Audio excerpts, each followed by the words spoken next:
요즘은 만 나이를 설명하지. 요즘은 만 나이. 근데 이제 그 전까지만 해도 한국식 나이가 따로 있었죠. 태어날 때부터. 그래 한번 볼게요. 우리나라에서는 새해가 되면 전 국민이 모두 한 살씩 나이를 더 먹는다. 이렇게 나이를 세는 방식을 세는 나이 또는 한국식 나이라고 한다. 그런데 세모. 우리나라에서는 세는 나이 외에 만 나이도 쓰인다. 만 나이의 체크. 만 나이는 0세부터 시작해서 출생일의 나이를 더하는 나이셈법이다 라고 되어 있죠. 그래서 생일이 더해지면 1살, 생일이 지나면 2살 이렇게 가는 거지. 생일 기준인 거야. 출생일의 체크. 이게 기준인 거죠. 이해됐나요? 나이를 계산하는 방식이 두 가지이다 보니 생활에서 혼란을 겪는 경우가 많다. 혼란의 밑줄. 당연하겠지. 어쩔 때는 만 나이, 어떨 때는 새 나이를 쓰기 때문이죠. 가령 예시죠. 가로 엽시다. 극장에서 영화를 볼 수 있는지, 선거날 투표할 수 있는지와 같은 고민부터 만 나이를 기재해야 하는 공문서의 밑줄. 공문서는 뭐냐면 정부하고 일할 때, 정부한테 뭔가를 요청할 때, 이럴 때 쓰는 걸 공적인 문서, 이걸 줄임말이 공문서예요. 이해됐나요? 이때는 세는 나이로 잘못 기재하는 일까지 혼란스러운 일이 비일비재하다. 이건 존내 많다. 이런 의미야. 알겠지? 이러한 혼란을 줄일 수 있는 방법은 만 나이로 셈법을 통일하자라고 이야기를 하고 있죠. 만 나이로 셈법을 통일 밑줄. 이게 바로 뭐야? 그러면 주장이 되는 거지. 그치? 그럼 지금부터 뭐에 대한 설명을 해주겠어? 사진의 주장. 그치? 그 이유는 다음과 같다라고 했으니까 지금부터는 왜 통일해야 하는가 이걸 설명해 주겠다라고 이야기를 하고 있는 거야. 그럼 벌써 주제가 나왔지? 이해됐죠? 그럼 이제 뭐 이유만 파악해보면 되는 거야. 자, 첫째, 만 나이를 사용하는 것이 법의 규정에 부합한다. 법의 규정의 동그라미. 첫 번째가 뭐라고요? 법의 규정 때문이다 라고 이야기를 하고 있습니다. 부합한다는 건 들어맞다 이런 의미예요. 꼭 들어맞다. 그래서 규정에 따르면 이게 좋다라고 이야기를 합니다. 우리 민법은 1962년서부터 만 나이를 사용할 것을 명시하고 있다. 민법의 밑줄. 법은 여러 가지가 있어. 헌법, 그 다음에 뭐 민법, 형법, 상법 이런 것들이 막 있거든요. 좀 많이 들어봤어. 막 들어봤지? 형법은 뭐야? 형사조치, 주로 경찰, 검사에서 막 쓰는 거. 그다음에 민법은 우리끼리, 백성 및 우리끼리 이런 이야기야. 상법은 장사에 대한 이야기. 뭐 엄마 강의 들을 때 엄청 오, 그치. 아빠가 공인중개사고 아빠가 자격증 필요해서 엄마 공부하는 서로 얘기하는 거 엄청 많이 들어. 그치. 거기서 말하는 법의 종류에 대한 이야기인 거야. 이해됐나요? 그래서 원래 민법은 뭐 만 나이를 쓰자라고 이야기를 하고 있습니다. 만 나이를 사용할 것의 밑줄. 그래서 공문서나 법조문, 보험문서에서는 공식적으로 만 나이를 사용한다라고 되어 있죠. 이해됐나요? 2013년 개정된 민법을 보면 만 20세로 표기했던 성년의 나이를 만자를 뺀 19세로 바꾸었다라고 되어 있죠. 만자를 빼내 밑줄. 이 개정안은 법률적으로 나이를 셀 때에는 만 나이로 계산해야 된다는 것을 상징적으로 보여줬다. 상징적인 밑줄. 자, 그래서 첫 번째는 뭐다? 이미 우리 법이 만 나이를 당연하게 인정하는 것으로 가고 있다라고 이야기를 하고 있습니다. 이해됐나요? 네. 둘째 볼까요? 만 나이는 세는 나이에 비해 계산 방식이 더 합리적이다. 합리적의 동그라미. 계산하는 게 더 당연하다라고 이야기를 하고 있지. 이건 이제 바로 생각하면 돼. 봐봐. 옛날에 세는 나이였으면 1월 1일에 태어난 날 몇 살? 1살. 그치? 그러면 12월 31일에 태어난 날은 몇 살? 1살. 똑같단 말이야. 살아온 시간이 다른데.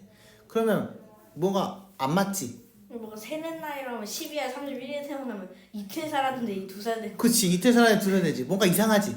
그래서 뭐야? 만 나이로 통일하는 게 합리적이라고 이야기를 하고 있는 거죠. 이해됐죠? 아래 그림에서 2014년 12월 26일에 태어난 나이를 통해 만 나이와 세는 나이의 차이를 알아보자. 세는 나이 셈법으로 이 아이는 태어난 순간 1살이 되고 며칠 뒤에 2살이 된다. 방금 너가 말했던 내용인 거야. 이해됐나요? 출생 후 1살에 더하기까지의 기간이 출생일에 따라 모두 다르다. 반면 만 나이 셈법으로는 이 아이는 2015년 12월 26일이 됐을 때 1살에 더하게 된다. 누구나 출생일에서 1살에 더하기까지 기간이 동일하다. 기간이 동일 밑줄. 이게 바로 뭐야? 합리적이다 라고 이야기를 하는 까닭이 되는 거죠. 이해됐나요? 그래서 합리적이다랑 기간이 동일하다를 이어버려. 그렇지. 그러면 이제 뭐야? 합리적인 건 뭐 때문이에요? 기간이 동일하기 때문입니다. 라고 설명을 할 수 있다는 거죠. 이해됐나요? 셋째, 만나이의 사용은 국제사회의 동그라미. 그럼 뭐다? 우리나라뿐만이 아니라 전 세계적으로 사용하고 있다라고 보시면 되겠습니다. 사실 세는 나이는 우리나라에서만 쓰이는 나이 문법이다. 근대 이전의 밑줄 동아시아의 여러 국가, 동아시아의 체크 썼다. 그러나 세모 중국과 일본, 베트남 등의 국가는 근대화를 거치면서 세는 나이의 방법을 잊어버리고 만 나이만 밑줄. 언제를 기준으로? 2015년. 노노노. 언제를 기준으로 만 나이를 쓰고 있다? 중국, 일본, 베트남은 근대화를. 그렇지. 근대화의 밑줄. 이제 이게 기준점이 되는 거야. 근대 이전에는 싹 다 세는 나이도 썼는데요. 근대화를 하고 나니까 세는 나이를 버리고 만 나이를 썼습니다. 라고 이야기를 하고 있지. 근대화가 뭐예요? 근대화는 이제 우리가 흔히 말하는 개화기라고 이야기를 해요. 개화기라는 거는 신문물을 받아들이기 시작한 시기에 대한 이야기예요. 신문?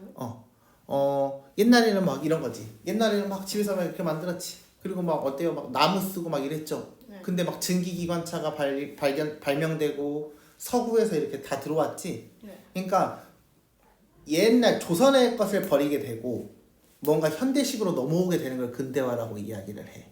그래서 우리나라는 보통 일제강점기 이때, 그러니까 신미양요라고 이야기를 합니다. 나중에 배울 거예요. 신미양요. 원래 미국이 우리나라 조선에 쳐들어왔던 적이 있어요. 맨 처음에. 그걸 기점으로 근대화가 시작되었다라고 이야기를 해요. 그러니까 한마디로 말해서 이 근대라는 거는 이렇게 보는 게 좀 더 편해. 자본주의가 들어오기 시작했다.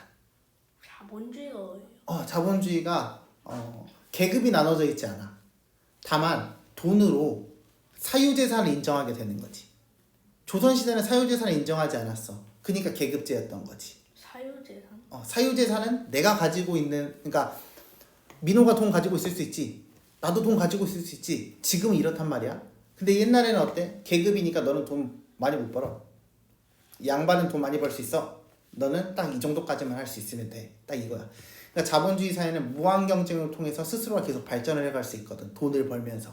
근데 옛날 시대에는 그게 어려웠던 거지. 이해되나요? 그런 게 이제 근대화 이렇게 보시면 됩니다. 이해됐나? 새로운 걸 그냥 받아들여. 그치. 그러니까 새로운 시스템이 들어오게 되는 거야. 우리나라에. 이해됐나요? 대부분의 국가에서 종교와 관계없이 서력기원을 쓰고 있듯 의 밑줄. 서력기원. 자, 이 서력기원이라는 거는 아마 뒷장에 나와 있을걸요. 역사를 쓰기 시작한 부분. 그래서 기원전 이거에 대한 이야기야. 이해됐죠? 그래서 기원전. 우리도 만 나이를 사용하는 문화를 정착시켜야 한다. 그래서 세 번째 이유는 뭐였다? 다른 나라도 다 쓰고 있다. 우리도 그렇게 해야 한다라고 이야기를 하고 있다는 거지. 이해돼? 다음 장 봅시다. 우리나라의 나이 셈법을 만 나이로 통일하면 일상생활에서 겪는 여러 가지 혼란을 피할 수 있다라고 되어 있네요. 왜? 앞에서 혼란이 있다고 이야기를 했었거든. 여기. 또한 만 나이로 통일하면 공공기관, 기업, 병원 등에서 세는 나이를 만 나이로 환산해서 적용하는 데 따르는 사회적 비용의 밑줄.